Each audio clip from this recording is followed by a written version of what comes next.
Hey, what's going on, guys? Welcome to the Minecraft Redstone video, and here we're exploring Wireless Redstone.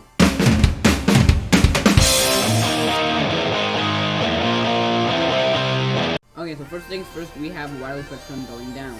The way this one works is you push the lever here, you can see that light turns on automatically, and it's actually really simple.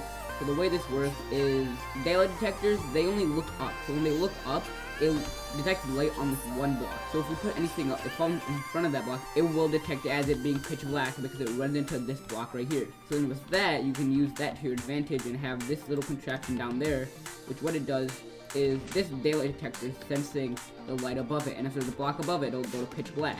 And this one right here is sensing the skylight. So when that lever is off, this one is also detecting skylight, so they cancel each other out as this comparator is on subtract mode. But when you push that lever and put a block in front of the block that it's detecting, it turns on because it detects that this light level that's detecting right here is more than the skylight level. And since that, it'll send a redstone output out and turn on this lamp. Coming over here, we have another one with the new 1.16 edition of the target block. So when I press this button, you can see how that light turns on up here, but you can see how also it turns on all the way over there. So the way this works is, now with target blocks, if you hit it, it sends out a redstone output depending on where you hit it. But since all of these are one block away, if you hit the block, it'll send out a redstone output. So the way this works is when you press the button, it sends out a redstone output to this target, which then shoots an arrow out here, and then that arrow hits this target block, which then shoots an arrow out of this dispenser, and then it goes down the line, shooting arrows down in a straight line until it hits this lamp right here, which then turns it on. So again, if you can see, I'm going to press this button, and then after a couple seconds of delay, you can see the arrows going around, and you can see how that light turns on. And yeah, this is another way of using a wireless redstone to travel very far distances.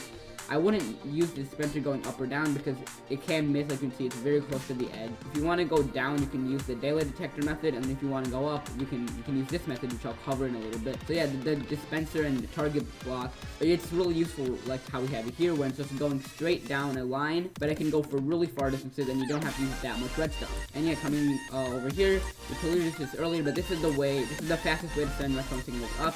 You see, as instantly when I press the button, that light turns on. That is very quick, and the reason is because we're moving that soul sand out of the way. So we know how bubble elevators work with soul sand underneath it. So if you move the soul sand away, all this water just becomes regular water. And so it doesn't have the properties of the bubbles pushing it up.